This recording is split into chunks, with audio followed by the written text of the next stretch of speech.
How's everybody doing this morning? All right, we'll just get right into it. My name's Dan. My presentation is going to not be, I'm an engineer. I've got 2 engineering degrees for what that's worth. I was drawn to the UFO topic because of the nuts and bolts, but what I'm presenting today is as far from nuts and bolts as you can get. So what I'm hoping to do is kind of open your aperture when you look at the UFO phenomenon and what it means, not only to present day, but to the past as well.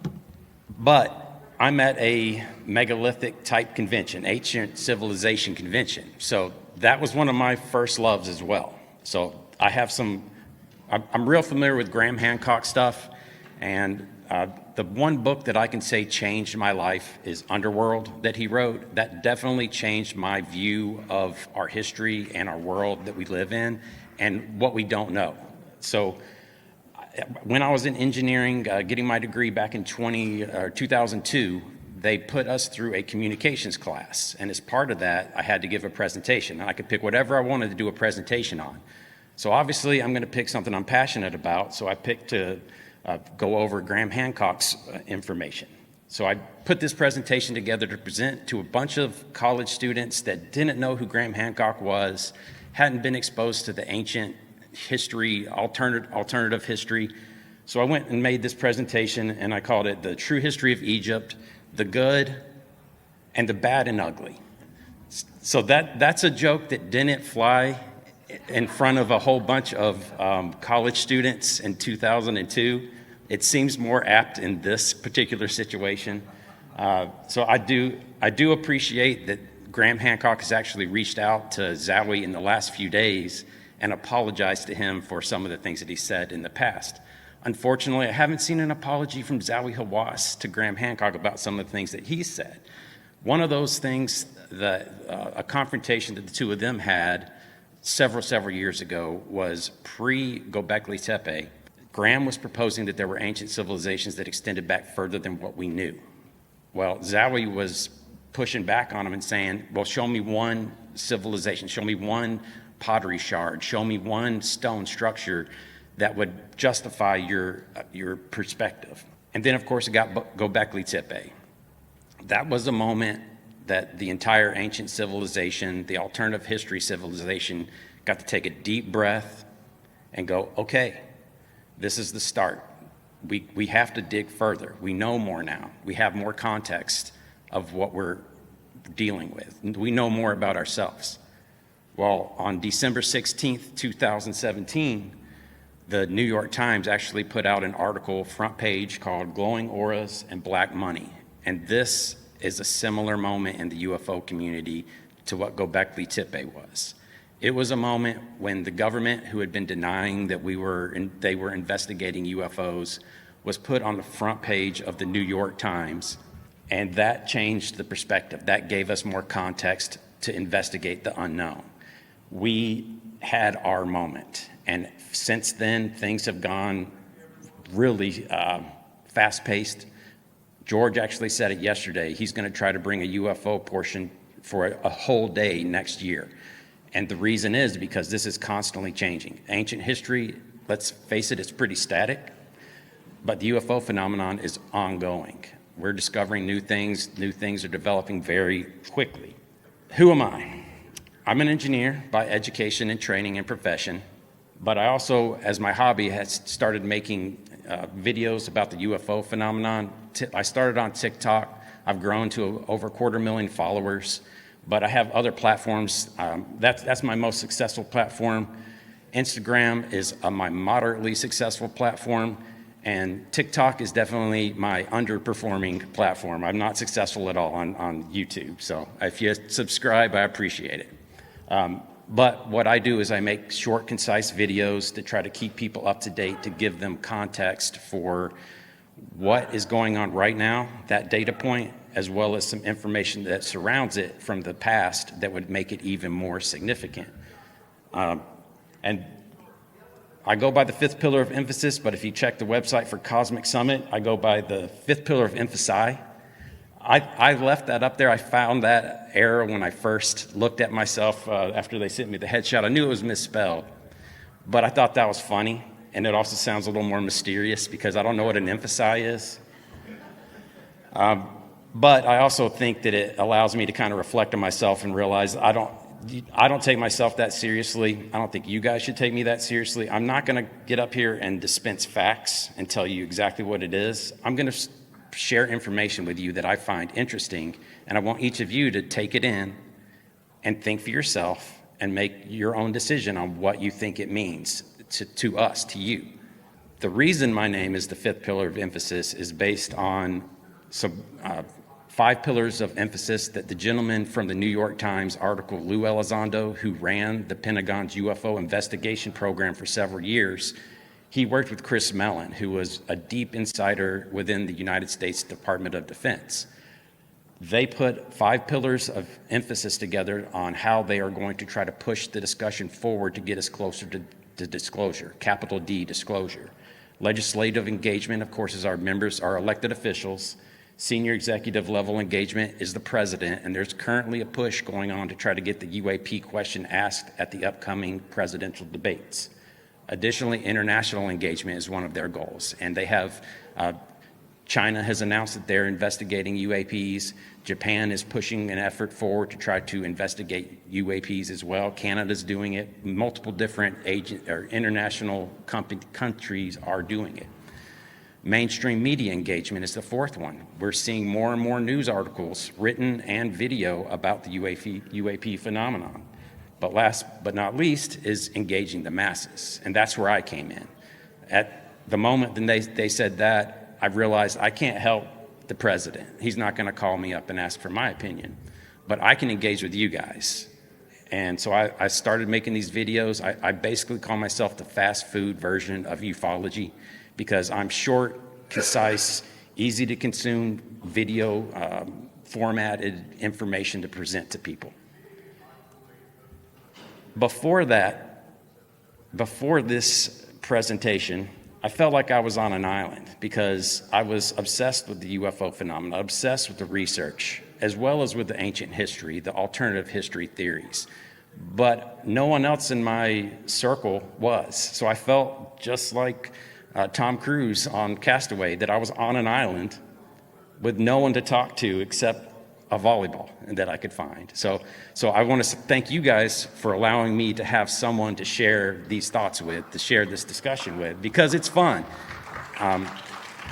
The overarching goal that I have for my content, for sharing this information, is the same reason why I got involved in this discussion, is because I find it fun. I find it intellectually stimulating, and I want to make sure that it is for everyone else that watches my videos. So just like Tom Cruise was standing on a beach looking out over the ocean, our forefathers, our ancestors also once stood on a beach staring out over the vast distances of the ocean looking for, is this it? They were looking for the answer to, are we alone? Is there more out there? So that's a very relatable feeling. I know we've all looked out there, and sure enough, the world has been explored. There were other people out there. I feel like we're at a similar point in time right now, but instead of us looking out in the vast distances of the ocean, we're currently looking out into the vast reaches of space. So this is a similar moment. The exploration of the Earth has pretty much been done. We've mapped it. We know it. There's a lot more unknowns in our universe than we can even fathom at this point. So I think this is the moment in history for humanity that might not be repeatable in the future. This might be a one-off event when we find out the answer to the question if we're alone or not. So in this presentation, what I want to present to you guys is information that has been shared around the UFO community associated with time, both the history of our interactions with it, as well as our relationship with it, how it influences our life. And my proposition is, as time goes on and we learn more about the UFO phenomenon, we're going to learn more about ourselves and our past. So that's what I'm hoping to get across today.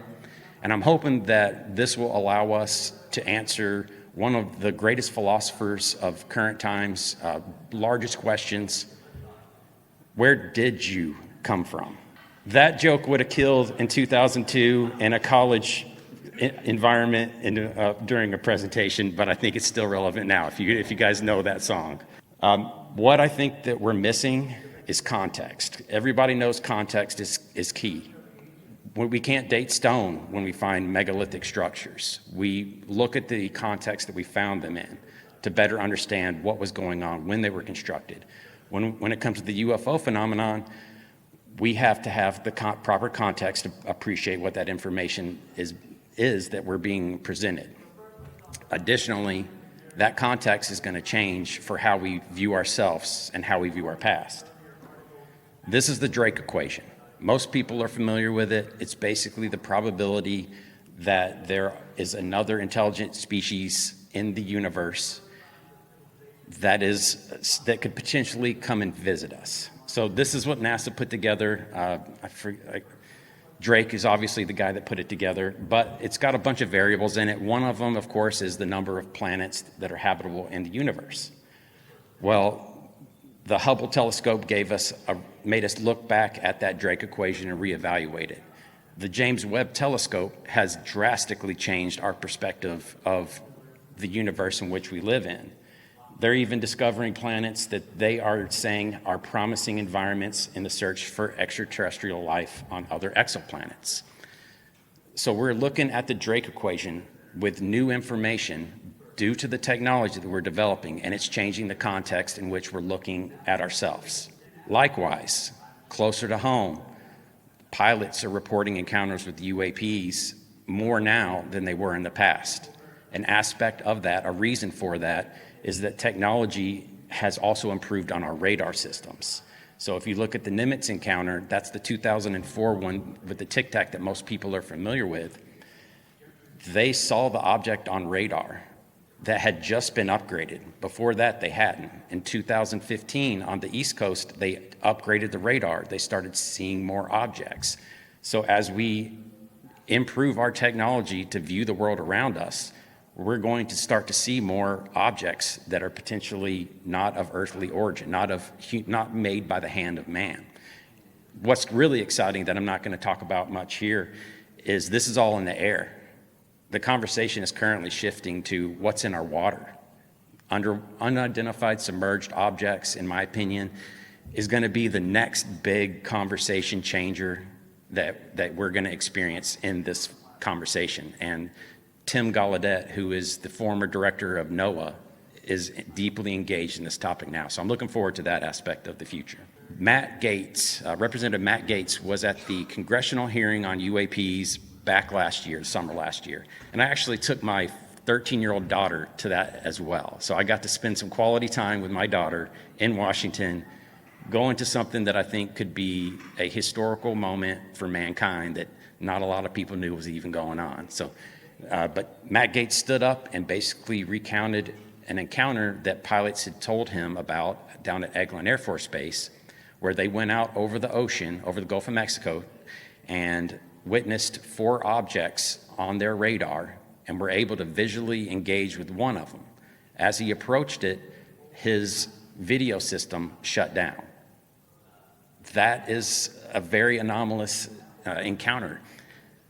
They went and Matt Gaetz, Representative Luna, and Tim Burchett actually went to Florida to Eglin Air Force Base to discuss this with the pilots, and they were stonewalled by the director or the general over Eglin Air Force Base. They then discussed how how power flows in the United States, and they were given access to one of the pilots at least, and they got additional information. So fast forward to a few months later, AARO, who is the current forward public-facing UFO investigation office for the United States government, did an assessment of that encounter. And they're going to go with Occam's razor every time. What's the most likely probability? What they decided was those 4 objects were actually movie lighting balloons that are tens of thousands of dollars that are tethered to cranes because they're buoyant, they float. When you look at a crane's cable, you don't realize how strong those things are. I find it very unlikely that one is going to break, much less 4 are going to break at the same time, and that those 4 objects are going to lift up at a similar rate, form a diamond-shaped pattern in the sky, and they're only going to be able to find one of them. But that's what they decided, because that's more likely than something is out there with us that's a non-human intelligence. That's the context that's going to change if we discover that we do have a non-human intelligence interacting with humanity. A bunch of balloons that no one claimed were lost being the explanation is no longer the most likely explanation. It could be something else that is of non-human origin.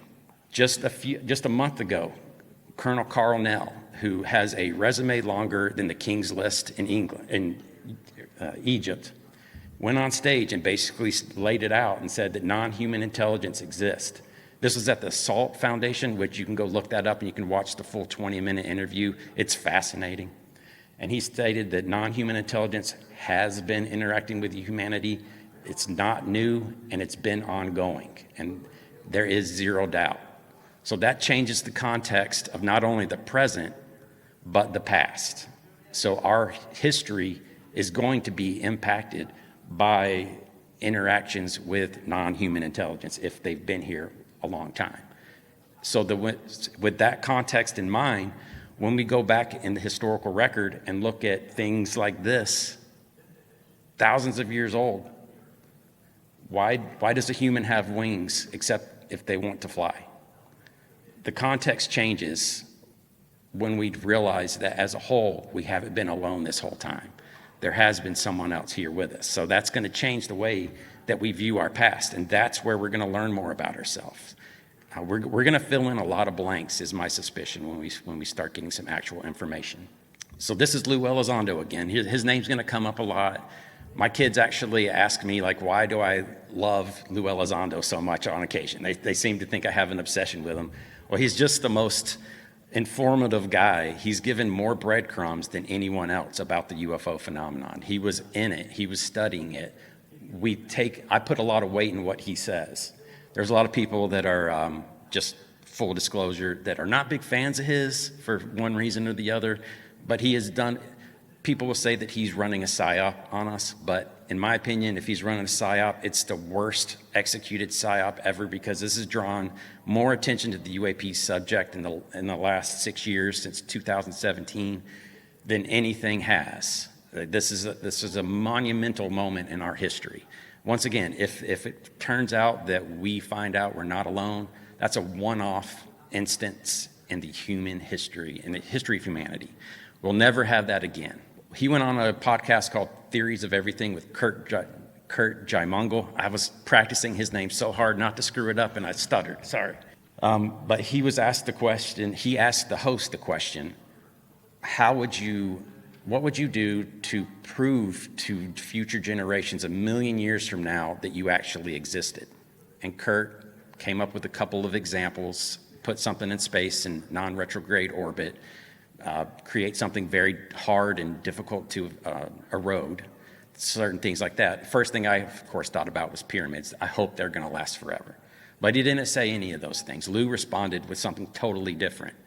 He stated DNA. No one had really discussed that, to my knowledge, and at that level and before. So he went on to say that if you wanted to send a signal to the future, the best way to do it would be through something that regenerates itself, such as DNA, that it would include a biological marker in it, and that could be, by later generations, determined to show some kind of proof that we were absolutely manipulated by an intelligent life form. He then went on to talk about a very somber comment. He said, what if everything that you've taught isn't entirely accurate? In fact, the view of our history of our species, basically, I'll let you guys read that because I'm going to mess it up. It's better when he says it, of course. But basically, he's saying, what if everything you taught was about our history was wrong? What if we find out some information that corrects that? What are we going to do about it? How are we going to handle it? He then goes on to talk about an event that he was relayed to him in human history 70,000 years ago, where we went from the middle of the food chain and were instantly catapulted to the top of the food chain. And thanks to The Simpsons, I have a great graphic that explains exactly what that looks like. What happened? What changed that allowed us to go from middle of the pack to top of the herd.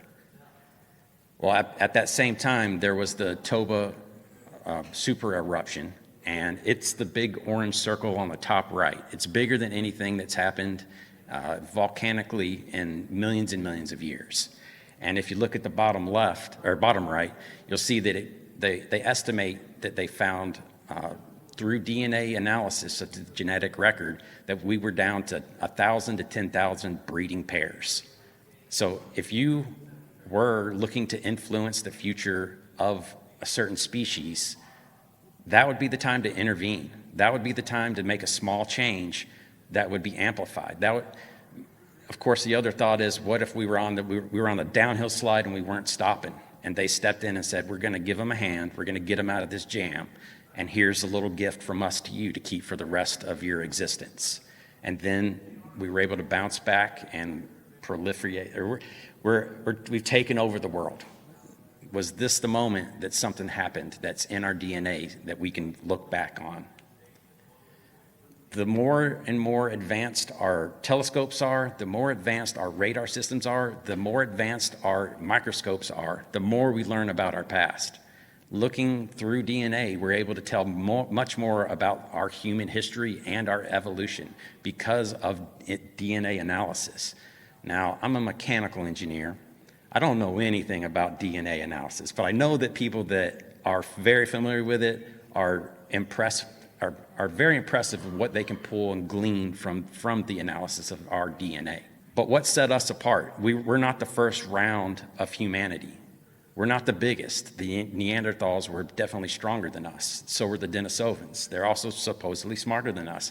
That's one I can't quite figure out because I think they've only got a tooth and a small pinky bone. I don't know how they've deduced all this information from that small of a sample set, but that's just my personal question.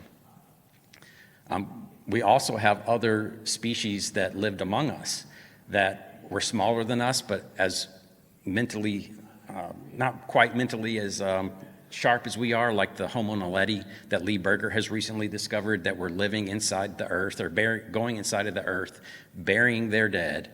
They were smaller than us, but they were intelligent. They were harnessing the power of fire. They were scratching on the walls, symbols. There was also a group of people called the Boskop people whose heads were larger than ours, and it's estimated that their average IQ was 150. So if you get a room of 150 IQ people, you're going to come up with some good ideas. But what made us different? What gave us the opportunity to advance when the others didn't before us? That's a question I think our DNA is going to help us answer. This is when it gets very esoteric.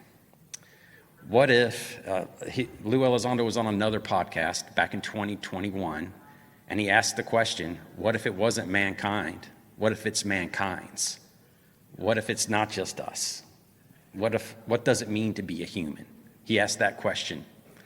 And then he went on to give what's referred to as the cigarette analogy. And this is how we define our timeline. This represents humanity. The ash is the past that's already occurred. The future is the part of the cigarette that hasn't been smoked yet. The cherry represents our present, which is an infinitesimally small amount of time. We're all experiencing it right now, but it's gone now. So that's it. That's all we got. He then went on to discuss mankind's, and he says this is what a quantum-based creature would potentially experience. Instead of, they would have the same past ash that we do, they still have future cigarette, but their present would be much more significant than ours. They would have a different relationship with time than we have with time. So when you compare them, he basically asks the question, what if there were species out there that experienced the universe with an extra level of dimension? Hone in on that word dimension, because that actually came up in last year's congressional hearings when David Grush got before members of Congress, and they asked him why he doesn't use the word alien or extraterrestrial, and he said, I like to keep my options open. And they said, well, if it's not that, what else could it be? And he said that his pet hypothesis is that there could be an interdimensional aspect to the phenomenon. Lou mentioned it. David Grush has mentioned it. The Vatican has recently said, they have recently updated their new norms on alleged supernatural phenomenon. This happened within the last month, guys. Within that document, they even admit that the lowliness, deficiency, and inadequacy of all the terms and words used in this life to deal with divine things cannot represent what they're encountering. So that to me says one of the aspects of the UAP phenomenon that we struggle with currently and that we struggled with in the past is that we can't describe it accurately. We can't grasp the concept of what we're engaging with. The former director of the CIA went on a podcast back in 2020, John Brennan. And if you want to talk about a guy that can't find the right words to describe something, this is the podcast for you, because he struggles through the entire thing. But when he gets to the part where they actually talk about UAPs and UFOs, he struggles to put it into words. So he basically says, I think some of the phenomenon we're going to be seeing continues to be unexplained and might, in fact, be some type of phenomenon that is the result of something that we don't yet understand and could involve some type of activity that some might say constitutes a different form of life. What does that mean? That's the most vague comment that he struggled with to get out. So that's one of the other things where I don't think we have the vocabulary to understand this. And this gets us to the Chris Bledsoe story. This is an example of those things that we might not understand being witnessed by someone in modern history. Chris Bledsoe was actually supposed to be here for this conference, but he had a contractual obligation with a movie that he's making that he wasn't allowed to come because of that. So if you've never heard of the Chris Bledsoe story, I'm going to do a brief recap, but I highly recommend that you go to the Richard Dolan Show, which is Intelligent Disclosure, and listen to the 3-part series that they put out, because it's the best. It's not the newest, but I think it's the best. He basically had an encounter while fishing with his son and some of his son's friends, where he saw lights coming towards him and encountered some creatures that he couldn't quite explain, but they were solid, they were physical in nature. And he was gone for what he thought was 15 minutes, but when he came back, everyone was asking him where he had been for the last several hours. So he had a time slip, basically missing time. Part 2 of the series is basically his encounters with MUFON and the government.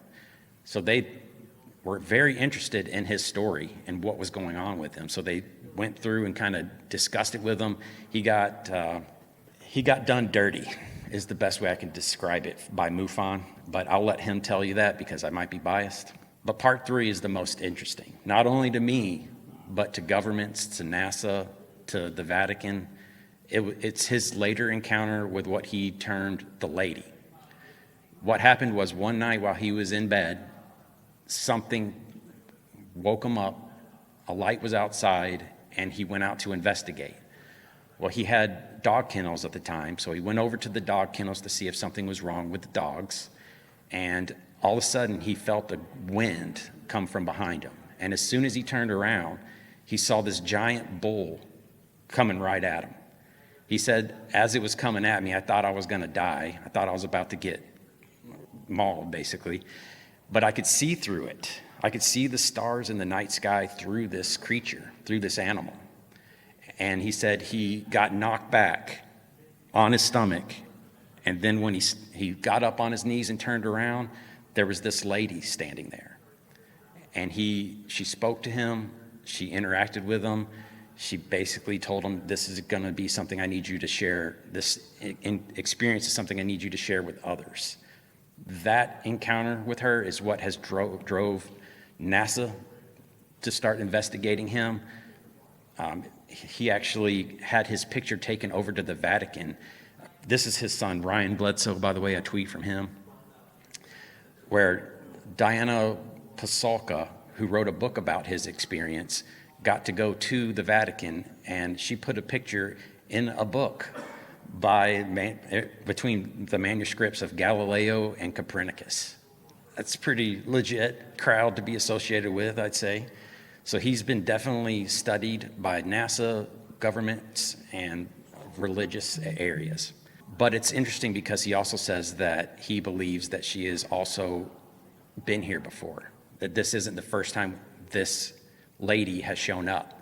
And he refers to the Lady of Fatima in 1917 as another example of when this entity interacted with humanity, and that it's the same person.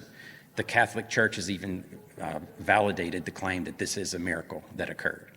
Once again, if that's something that's happening, that's going to make us look back at ancient history's depictions of events that are associated with Mary in a different light. But it's not just the Christian religion that is associated with it. He also says that she is known by others as the White Buffalo Lady. Keep in mind, a buffalo and a cow or a bull are very close to the same thing. So there's a link there. So different religions, it spreads across.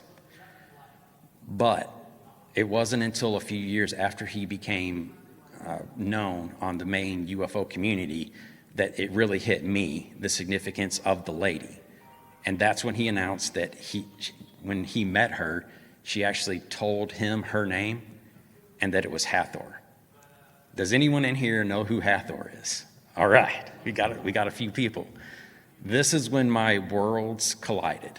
This is when my UFO fascination and my ancient Egyptian history, which I made my mom told me that she was sick and tired of me making pyramids when I was in elementary school for my science project. So this is when my two worlds collided, because Hathor is a goddess in the Egyptian religions that crosses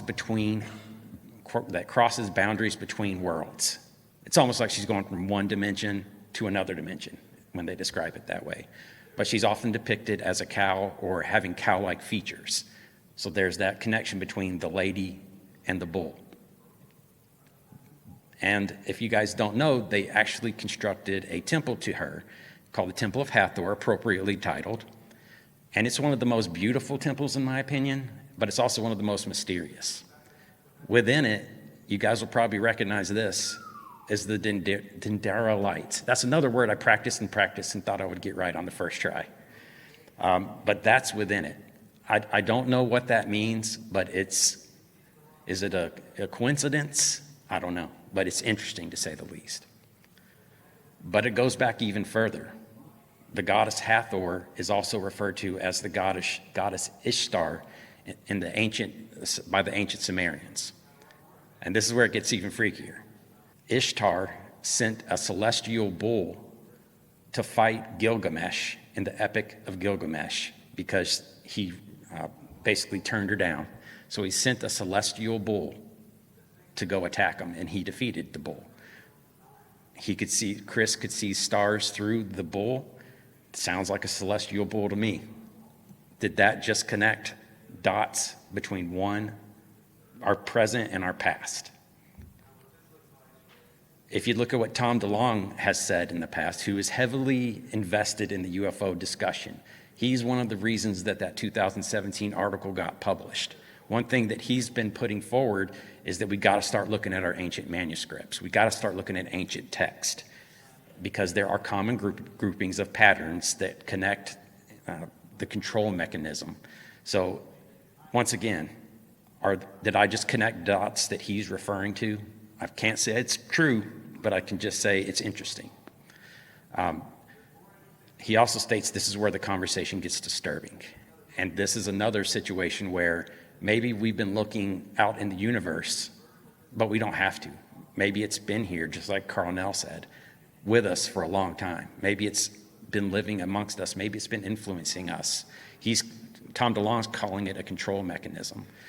Jacques Vallée called it a similar control mechanism. So it's interesting that he said that as linked in as Tom DeLonge is with the UFO community. So does the lady represent a quantum form of mankind? Is the lady that Chris Bledsoe experienced the same exact lady that Gilgamesh experienced? Is that all the same entity? And she just has a longer life, a longer present than we do.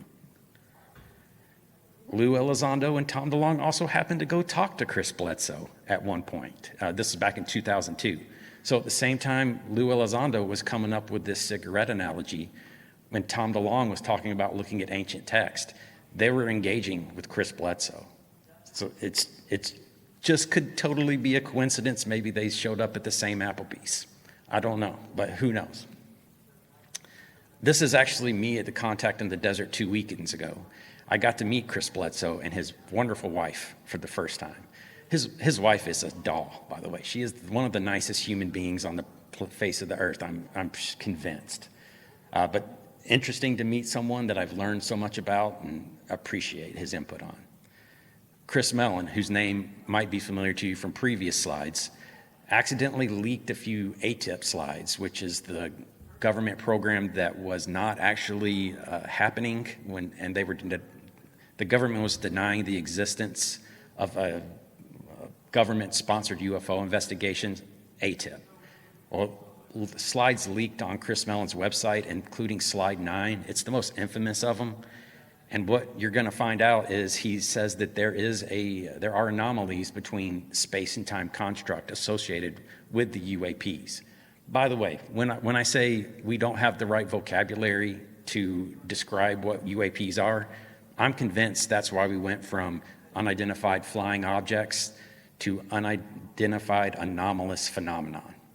I feel like we've shifted from object to we just don't know in the vernacular. But then at the bottom of this slide, they also say what was considered phenomenon is now quantum physics. So that to me is going to further the discussion to make us look at the interactions with us and the quantum world that we're just now discovering. I mean, we didn't know about it that long ago. So what is it that we're going to learn in the upcoming decades about the quantum world that we don't know now? And how does that impact our life now and our history? So if the lady represents a natural form of life that exists in nature, the first thing that we're going to do as a civilization is try to take advantage of it through technology. If there is some kind of, I'm going to call it a physics loophole, you can't defy physics, but if there's a way to manipulate things to allow you to look like you're breaking physics, and that's what we're going to try to do. We don't have that natural ability to go from one dimension to the next, to manipulate time, but we do have technology and we're dependent on it. People are carrying computers in their pockets now. We're going to use our technology to try to replicate anything we find in nature that's advantageous to us. And so would any other advanced civilization in the universe. And that's where I think there is a mixed bag of phenomenon that could be engaging with us. Maybe there are quantum-based entities that we're encountering. But if there's a civilization that has cracked the code on how they do that, they could make it from there to here, just like these quantum creatures would, with their own technology. Of course, this gets us to the big question that everybody wants is how do UFOs and UAPs fly around? Everybody proposes that it's anti-gravity, which is the holy grail of transportation. But if we crack it, as they said in slide number 9, there's a correlation between space and time. So if we can manipulate gravity, then therefore, as a byproduct, we'd be able to manipulate time. The easiest to understand example of this is in the movie Interstellar, when the crew went to the water world that was orbiting the, event horizon of a black hole. And when they landed, you started hearing this ticking every 1.25 seconds. And what it was, it represented a day, a 24-hour day on Earth. But on this planet, with the increased gravity that they were experiencing, time was basically slowing down. So they were experiencing time in a different manner than what the guy back at the mothership that they came out there on was experiencing.